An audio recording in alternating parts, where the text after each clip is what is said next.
Sometimes the most powerful truth is not found in what we are given, but in what we have to find our way back to. It's found in the spaces between who we are told we are and who we actually belong to. Often, the deepest wounds are not the ones we can see. They are silent, hidden aches of a story that was interrupted, a childhood divided, a heart forced to carry the weight of two different worlds while trying not to lose itself in either. And when someone is brave enough to walk back into that quiet, painful past, to look for the pieces of themselves that were taken, something extraordinary happens. A bridge begins to form, not just between two families or two cultures, but between heartbreak and healing. Because history isn't just something we read about in books. It's lived, it's carried. And when it is shared with open arms, it becomes a reminder that what has been broken can be mended. That love and forgiveness can reach across decades of silence to bring us home. Today's guest is a mother, an author, a filmmaker, and a survivor of the stolen generation. She is a woman who looked into deep divides of her own life and chose to build a path of kindness, reconnection, and profound hope. Welcome to What Would They Say? And welcome to Aunty Brenda Matthews.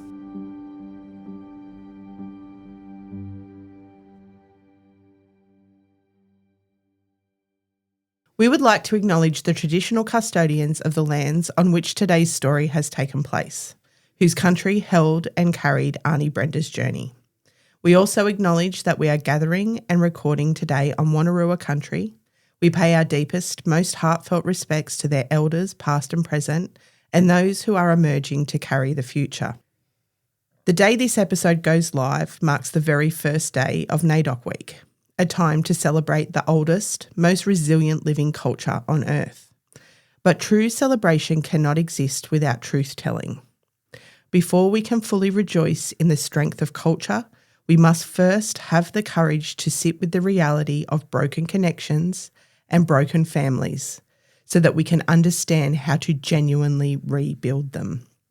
And today we extend our acknowledgement to you, our listeners, and to every Aboriginal and Torres Strait Islander person tuning in. We see and honour all of you who have had your own stories broken, your childhoods divided, and your connection to country severed by the choices of the past. We acknowledge the silent weight that so many still carry. As a Wiradjuri woman with connection to Biripi and Warramai lands, a survivor and a deeply respected knowledge holder, we honour Aunty Brenda's presence today.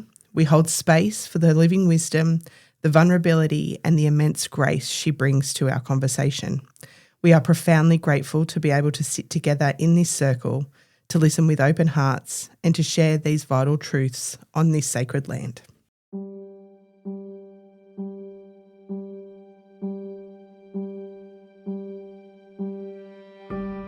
I lost identity, belonging and connection in that space. None of us have an excuse. If your mum can do that, the rest of us need to pay attention to that woman. That's a love that I want to be a part of, and that's a love that I want to share with others. Trauma doesn't go away. We just get better at navigating them spaces. Life isn't always fair, and it does get us down sometimes, but it's how you carry yourself. Between 1910 and 1970 in Australia, between 1 in 3 and 1 in 10 First Nations children were forcibly torn from their families, communities and culture. The 1997 Bringing Them Home report concluded that this was a deliberate, systematic attempt to erase an identity, a truth that left behind deep, fractured connections that generations are still working to heal today. In today's story, we are heading across the varied landscapes of Eastern Australia, places where the soil runs deep, the ancient trees hold generations of memory, and the horizon stretches out under a vast sky. It is a landscape shaped by time, family, and an enduring connection to country, a place where ordinary childhoods should have been safe and cherished. And it's across these lands and within these quiet spaces that an extraordinary and deeply confronting story took root. In 1973, at just 2 years old, a young girl was taken from her family, Uprooted from the love and warmth of her home, she was placed into a completely different world, expecting nothing more than the ordinary life of a child. Her name is Brenda Matthews. What happened next would place her at the centre of one of Australia's most defining and painful histories, the stolen generation. It was an experience that would split her childhood into two, forcing her to navigate a life divided by different families, cultures and truths.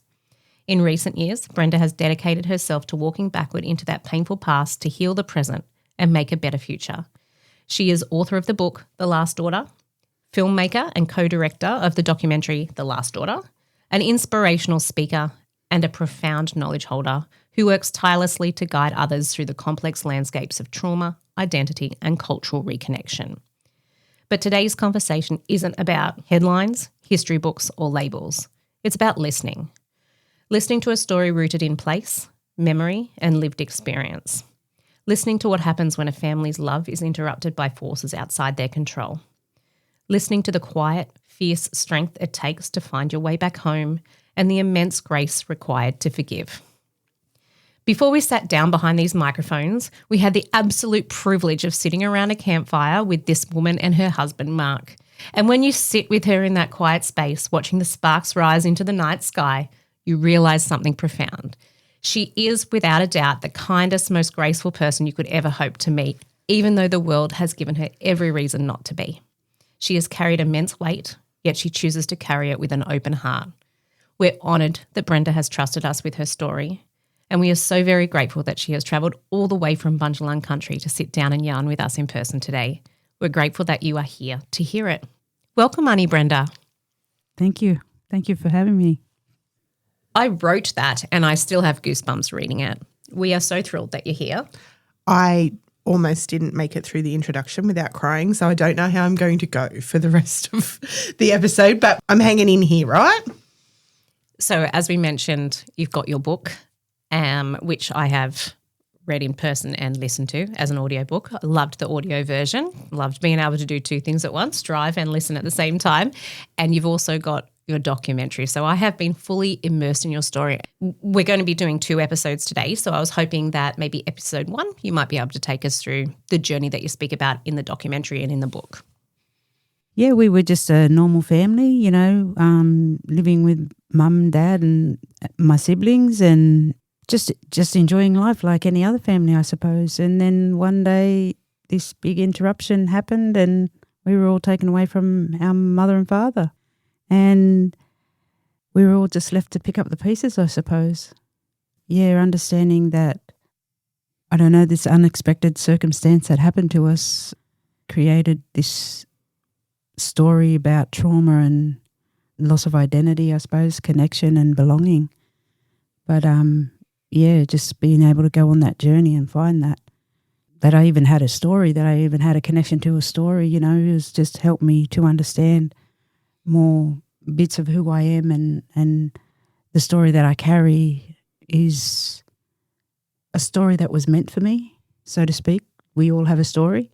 And I suppose our stories lead us into heartfelt and heartbreaking situations, but when you have the strength and the courage to find the answers through your story, I think that can lead us on a wonderful journey of healing.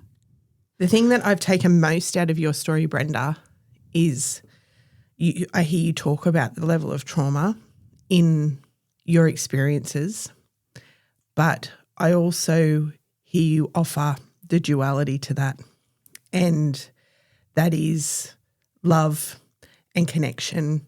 And while it may have taken you some time to get back to those places and to understand fully, there is both sides in your story.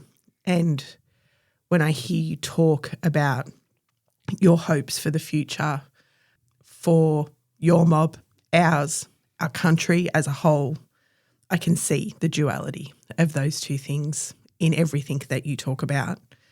And I think that's why sharing your experience is such an important thing for yourself, your own healing for people who experience things similar to you.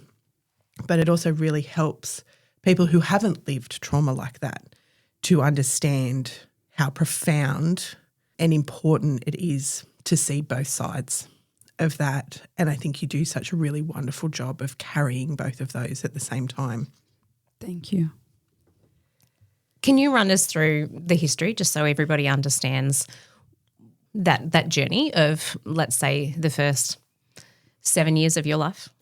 Yeah, well, in 1973, like I said earlier, we were a loving family, and next minute the welfare come in and took us 7 children away from our mum and dad. We had a baby brother, but he wasn't born at that time.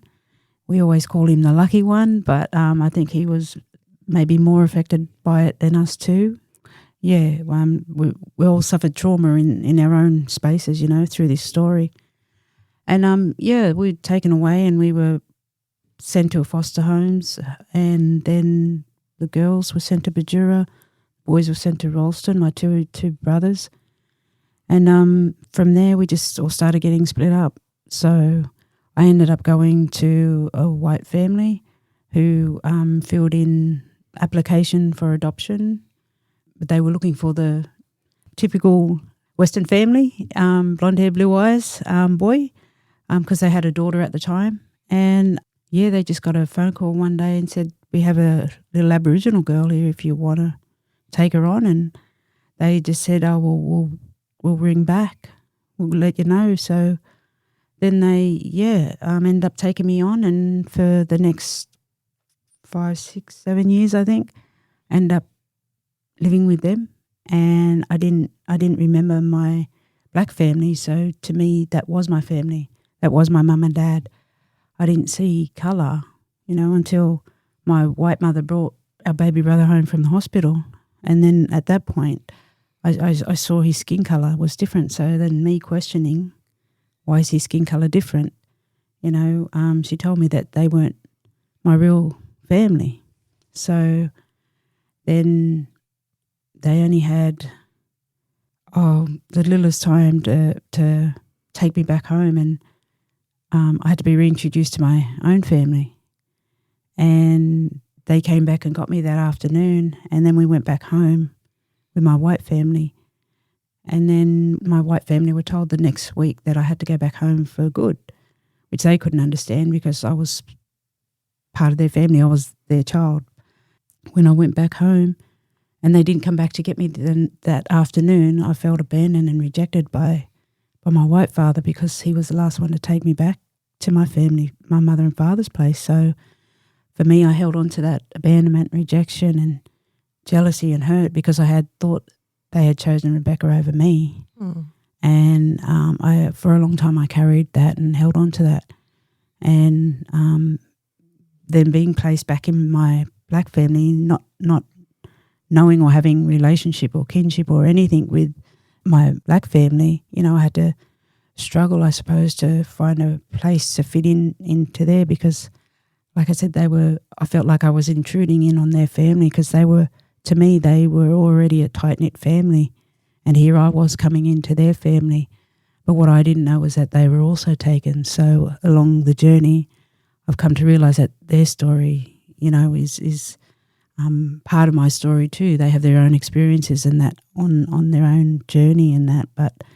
And you know, we all carry trauma in different ways and deal with it in different ways. But you know, that trauma, it doesn't discriminate any of us. You know, it affects us all. So understand that, you know, they also had been taken away. And Mum, you know, sat us down one day and she told us that, you know, we were stolen children, we were stolen generation, part of the stolen generation. So then, I don't think we fully understood what that meant at the time. Well, I didn't. I can't speak for every one of my siblings, but for me, I don't think I fully understood what that was until I started growing up and going on that journey myself and having children and understanding, you know, being taken away from your mum and dad, and realising that it not just only happened to my family, but a lot of families, you know, all over the country.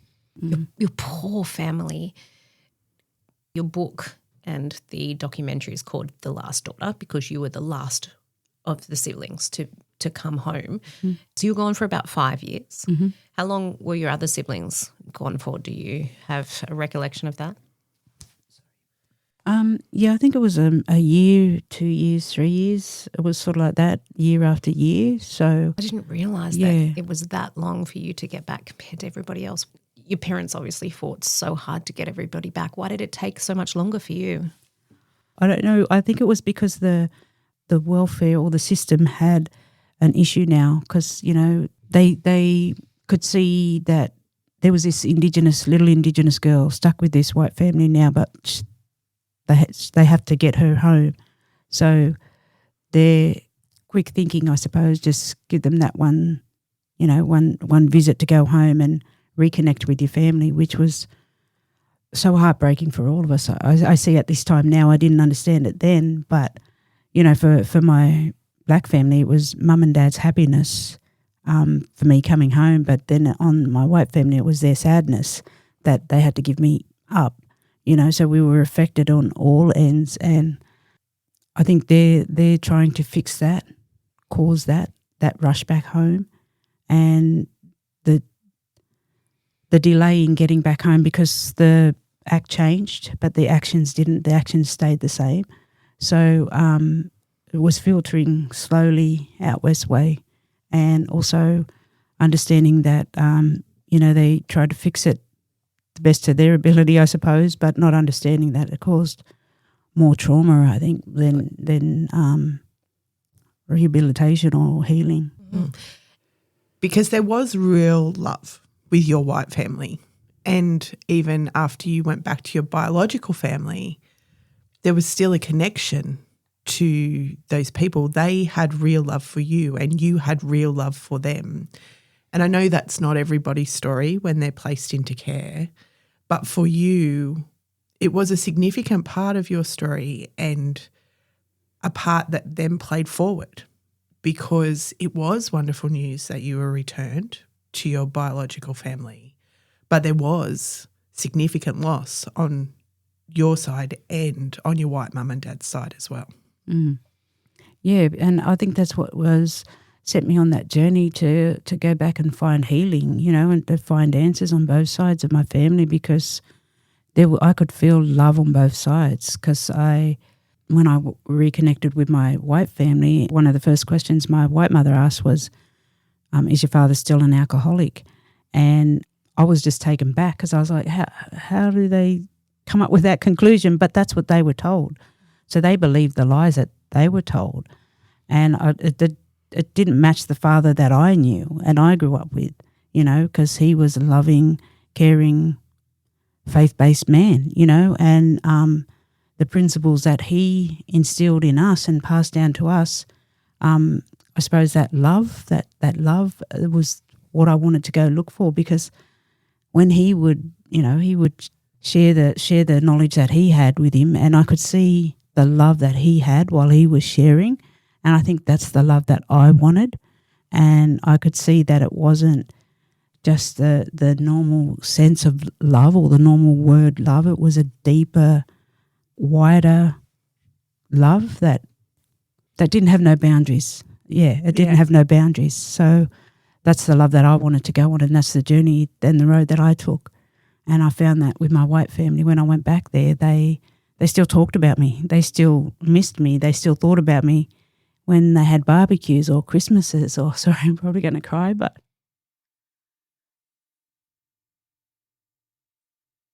that's a love hard to find in anybody, And the trauma tends to tell the story all the time of our stories, and that's what's so hard for us to share our stories. But when we can share about that love that was placed on us by other people, by our family, friends, no matter who it is,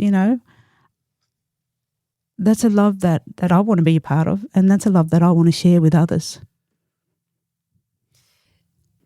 A very difficult part in the documentary is listening to your white family talk about their experience here as well, so Connie and Mac. Can I ask what year you reconnected with them first? 2018, 2017, round about then. So a very long time after all of this happened. Yes. And listening to Mac talk, they wanted to adopt for the pure reason they wanted to help the world. They wanted to make the world better. They really thought they were doing the right thing. I think he used the term I thought I was the hero in this story. And then when he returned you, when he realised what had happened, he was the opposite of that. He used felt the word so villain. guilty. He said, I thought I was the hero in this story and I turned out to be the villain, and my heart broke for him in that moment. Yeah. Well, they had enough, see, and they just wanted to share it with somebody. They just wanted to give a kid, a child, a home, a loving mother and father, and, you know, what they didn't have. They wanted to fill that gap, I suppose, fill that void.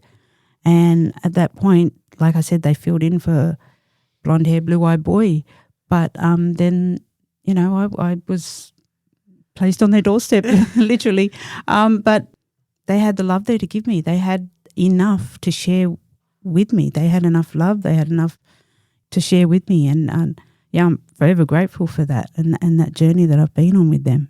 And you don't have many memories of that time other than love. Yes. The feeling is there. Yeah, and that's what I felt with my little white sister all the time, you know. I felt that love, and I couldn't remember my little white brothers because I was so young then, and I suppose that connection was with my little white sister because we were nearly the same age, you know. But when I went back there, you know, and I was sitting on the veranda and I was like, we was all talking and they all went inside, Mark, my white mum and dad and my brothers. And I was sitting on the veranda and I'm thinking, what am I doing here? I lost identity, belonging and connection in that space. I'm like, what am I doing here? My little white sister's not here. That was my connection to that family. She was my sister. And I was like, I just want to get out of here. I just want to go home. But then my white brother come back out and he said, welcome home, sis. So that was like my entry point back into the circle.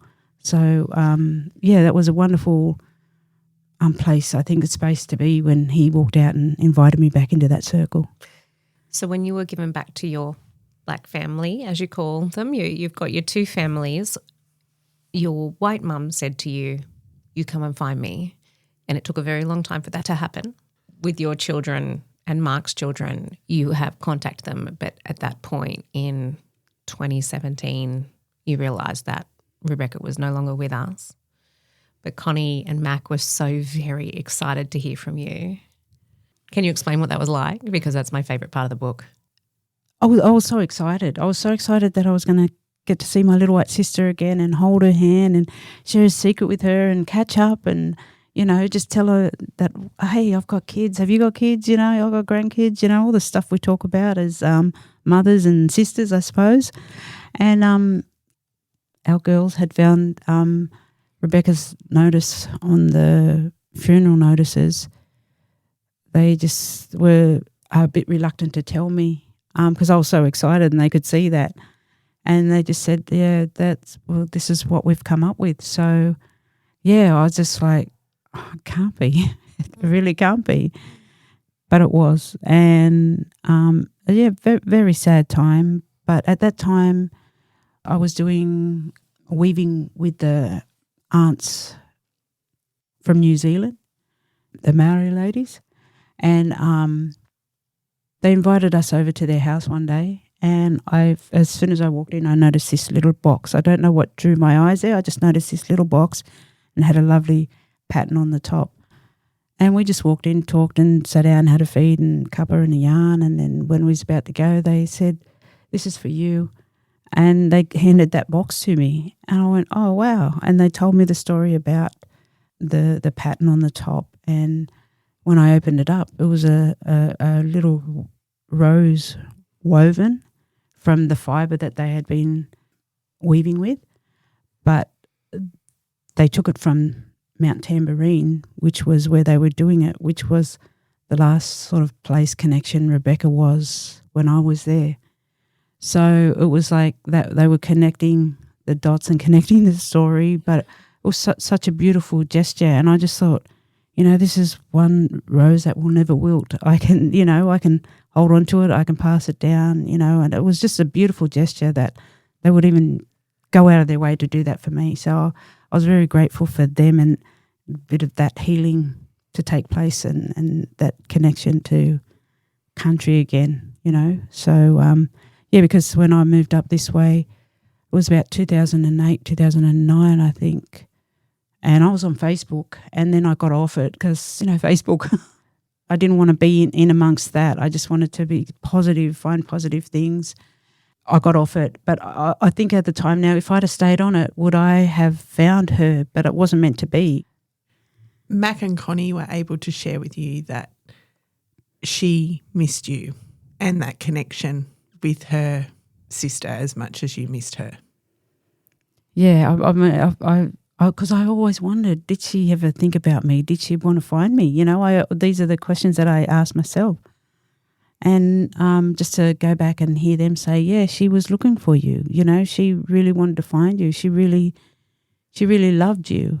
I think that helped me to keep going on and sharing the story and being able to bring her into it as part of, she's joined my story now and I've joined her story. So we're not disconnected from these stories. It's a together space, and I think that's a bigger sense of the nation, how we can move forward, as brothers and sisters in this country and, find that together space so we can walk together and understanding that our stories have joined together. And you've got a relationship with her children now?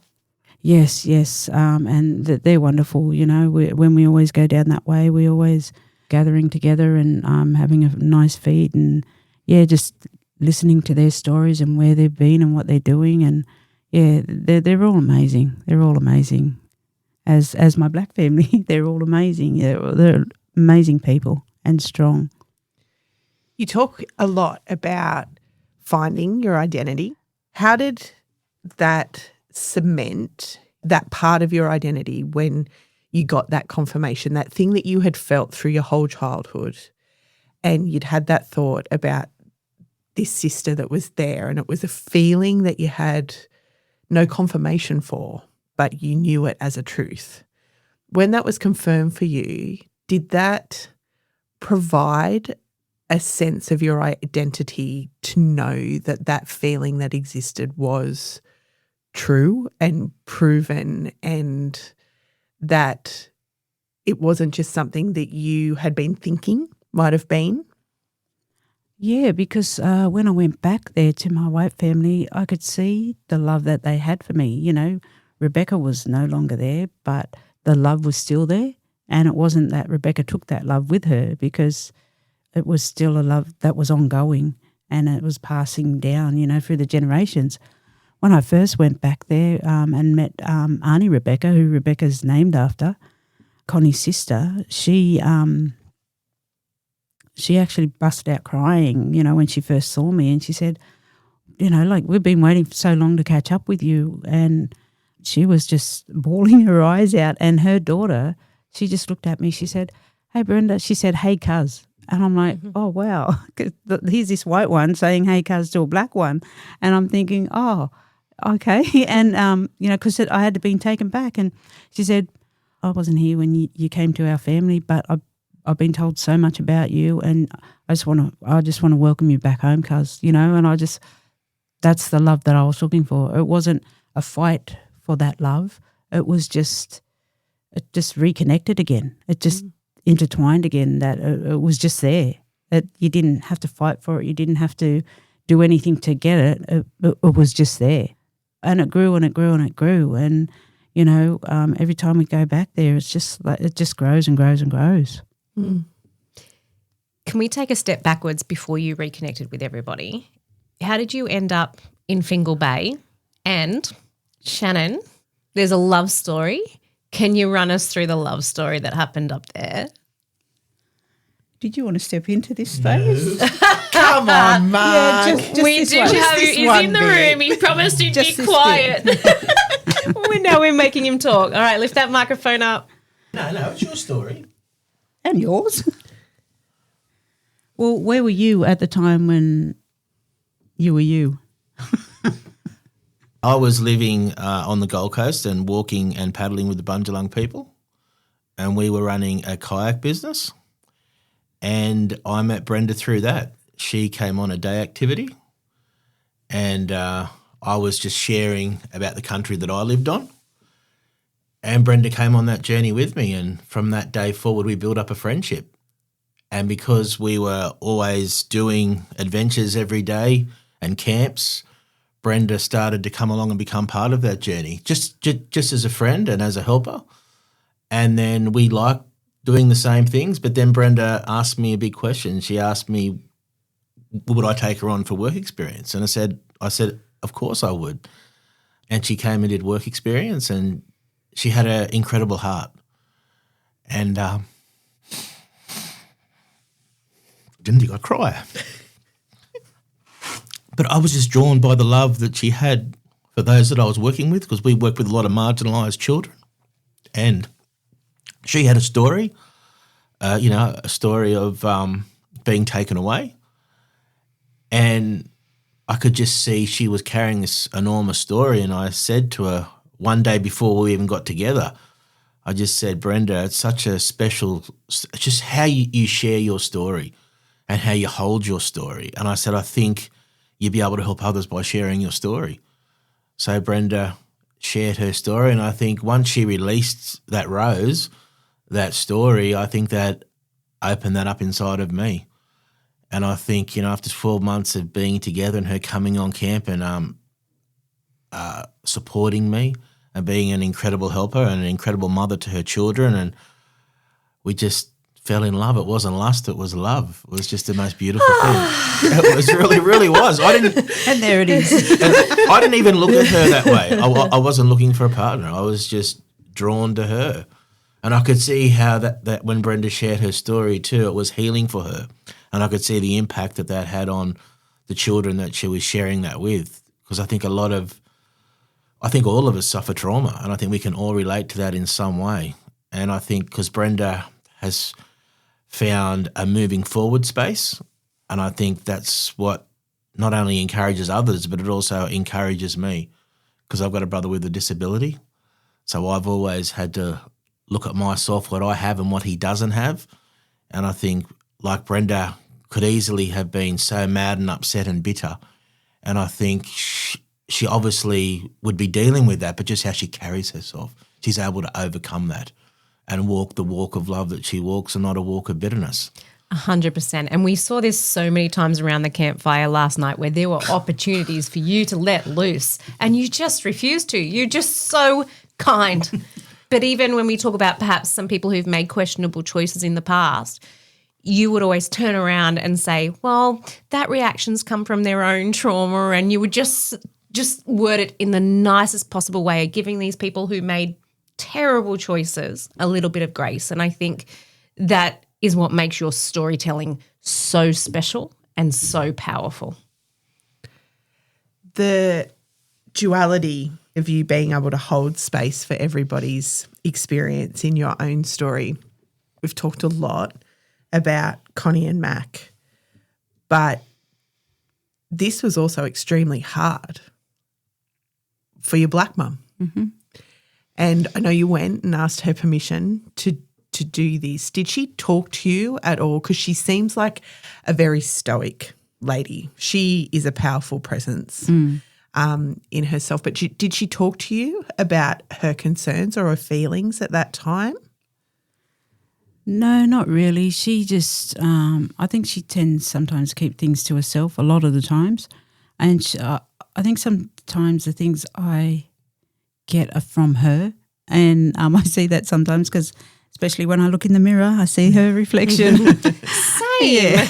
Not your mum, my mum. But yeah, no, I could see some of the traits and the things she's passed down to me, and she's such a strong woman. But she had the grace again too to forgive or give me and say, you can go and look for your white family, because, you know, she could have been selfish. She could have held that moment for herself and said, no, I don't give you permission. And then where would have put me? It might have led me down another path that I couldn't get out of. So her giving me the grace to be able to go look for them, look for my white family, I think gives me the grace to give others too, because, you know, that grace was given to me. And if we don't hold space for people or situations in our lives, we can tend to fill in the gaps by ourselves, and the trauma fills in them gaps, and there's no There's no space to hold for forgiveness or love. So then we tend to reflect that. We tend to reflect the trauma, the hurt and the pain, and we tend to reflect that on others. So, understanding that she's such a strong woman, and, you know, if anyway I could be strong in that sense, because I've got children now and I've got grandchildren, so how do I carry myself?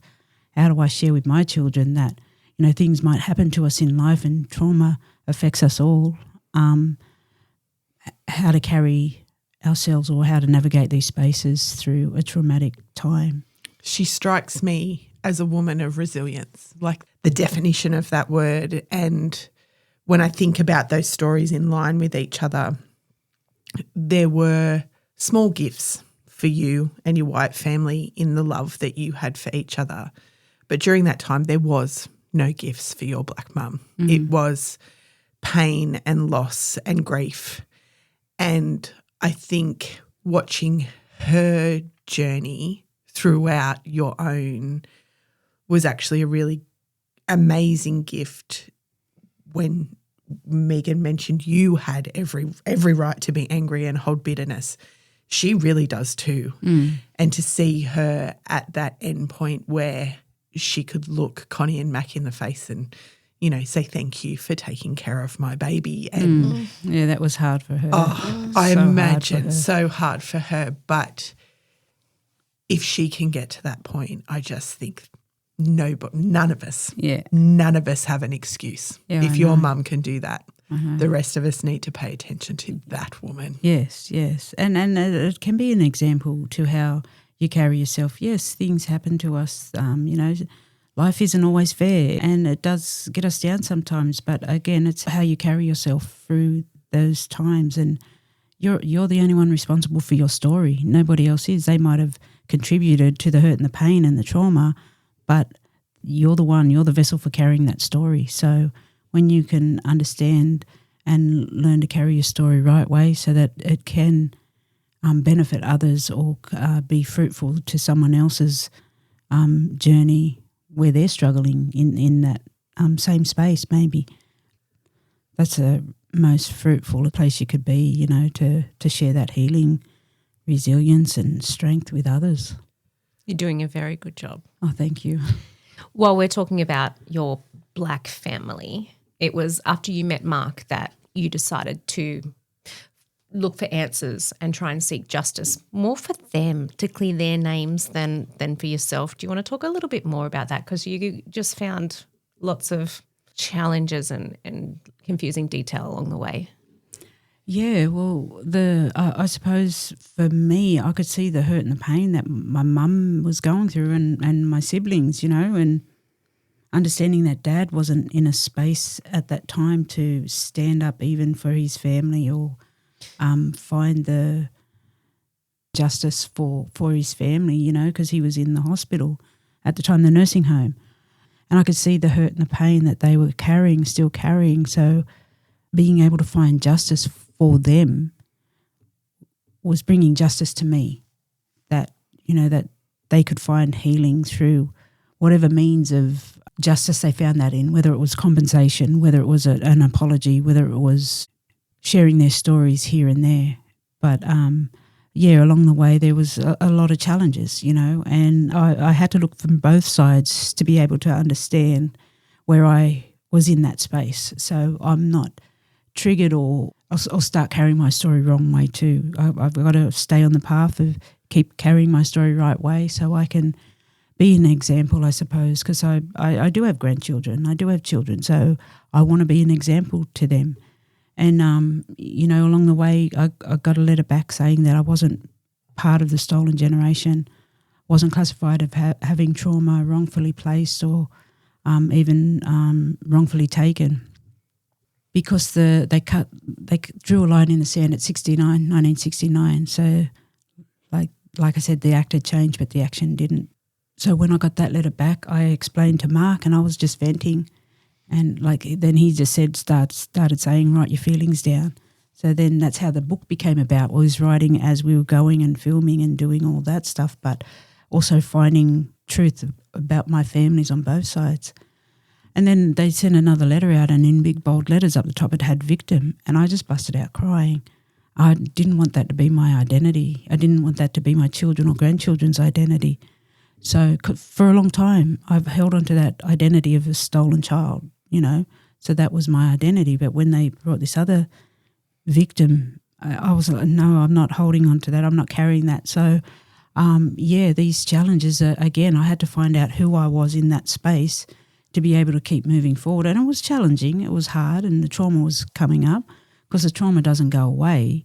We just get better at navigating them spaces. So, you know, the trigger, something else triggered something else would trigger something else. And but I'm so glad I was able to find them spaces where grace was and love was and forgiveness was, to be able to draw upon them to be able to keep going through the spaces I was entering in and out of every day.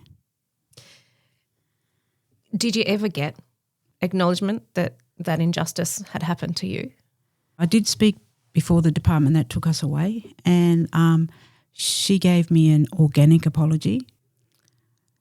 Compensation is like a hard word for me to say, especially because that's exactly what people think we want all the time, is compensation. And of course, we live in a world where we need money to live. For us, it's not a hard thing to understand, to help others understand, but it is for somebody who's got the money. Do you know what I mean? Yeah, and the thing that I find difficult about this is the stigma that goes with the word compensation. But if someone was injured in a motor vehicle accident and received compensation through an insurance claim, nobody would bat an eyelid.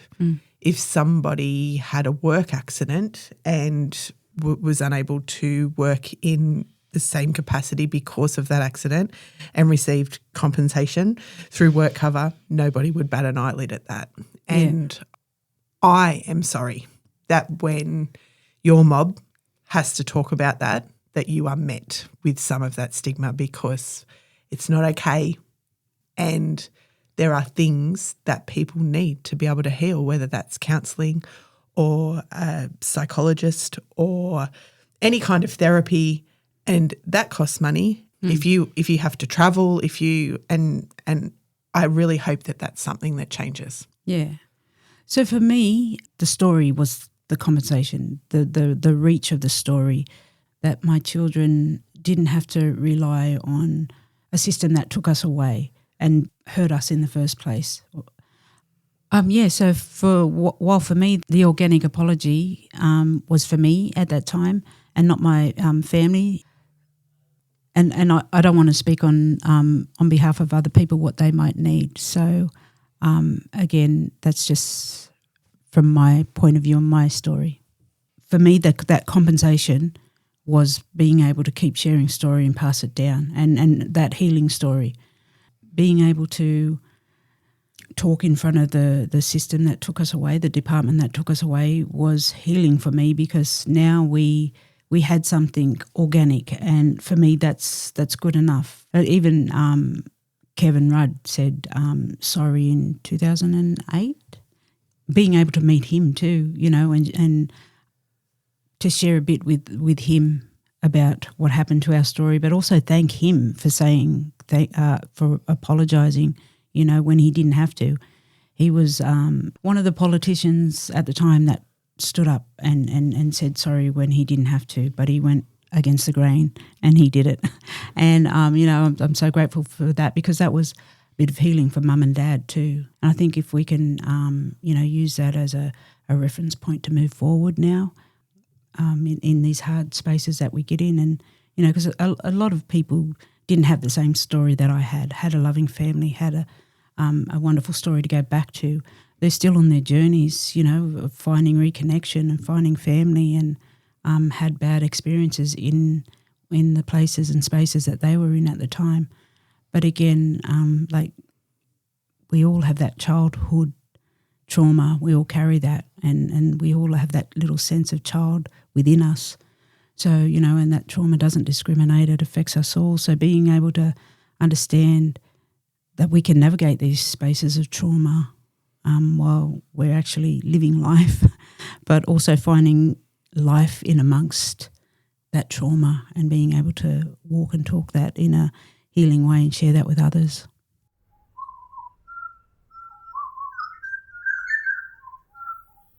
Mark is Brenda's personal assistant, so we're going to turn his mic back on now. Mark he's also in charge of her when you're driving. He's also her personal valet. Personal driver. Yeah, yep. It's my support system. And her support system. So, Mark, can you jump in now and let us know where to watch, buy, find, or everything that we need to know to get a deeper understanding of the story that's been told today? Yeah. Well, just so you know, just a bit of history. It was, I did go to cinema in 2023. I then went to Netflix for 3 years. By the time it goes live, it will finish on Netflix. It is currently on ABC iView. I think we've got a contract till 2027. It ends in August, but it will end up on another platform. It will end up on YouTube, and it has gone international now. With the book is available in every bookstore. Through text publishing, and if you go to Brenda's website, www.brendamatthews.com, you can find everything there. And audiobook as well. Yes. I listen to mine on Audible. Yes, it's on Audible. It's on every platform. It's on Spotify. So, yes, if you're not a reader, you can definitely listen to it. Stay tuned. Brenda's got more books coming next year and the following year, and we've been filming ever since the film finished. So more to come. So stay tuned and please follow Aunty Brenda Matthews, Aunty with a Y and Matthews with 2 T's on every social media platform. YouTube for us is the next big thing. We're going to take you, the audience, on a journey of meaningful change within our system and showcasing the injustices and the stories within that system. For us, it's been a heartbreak for the last 3 years to see how things have actually gotten worse. So we believe through pen in hand and camera in hand, that can make a difference by sharing truth as storytellers. So that's our next step, to really go hard at that in a loving, uplifting way rather than putting down. And shout out to you, Mark. I know that we were joking about how you were just Brenda's side piece there, but you too are the definition of how we walk together and head into the future.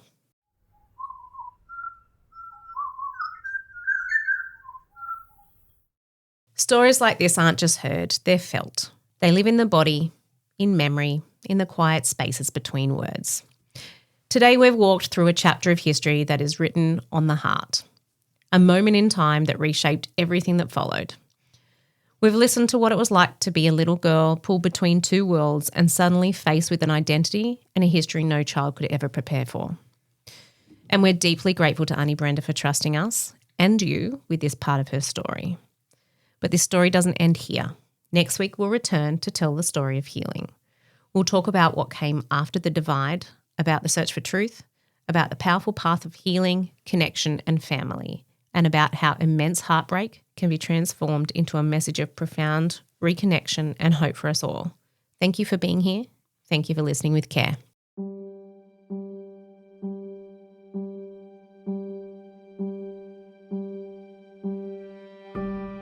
Thank you for joining us for today's episode. If These Trees Could Talk and What Would They Say are productions of Bellevue Studio. Our host is Shannon Walters, executive and audio production by Megan Anderson, with socials and marketing managed by Mia Oberdorf. We always appreciate hearing your thoughts, so if you would like to support the show, you can rate, review and subscribe. To stay up to date between episodes, you can also find us on Instagram, Facebook and TikTok. For more information on this episode or to connect with our guests, you'll find everything you need to know in the show notes at ifthesetreescouldtalk.com.au. We're grateful to have you with us and we look forward to sharing what comes next. Thanks for being here.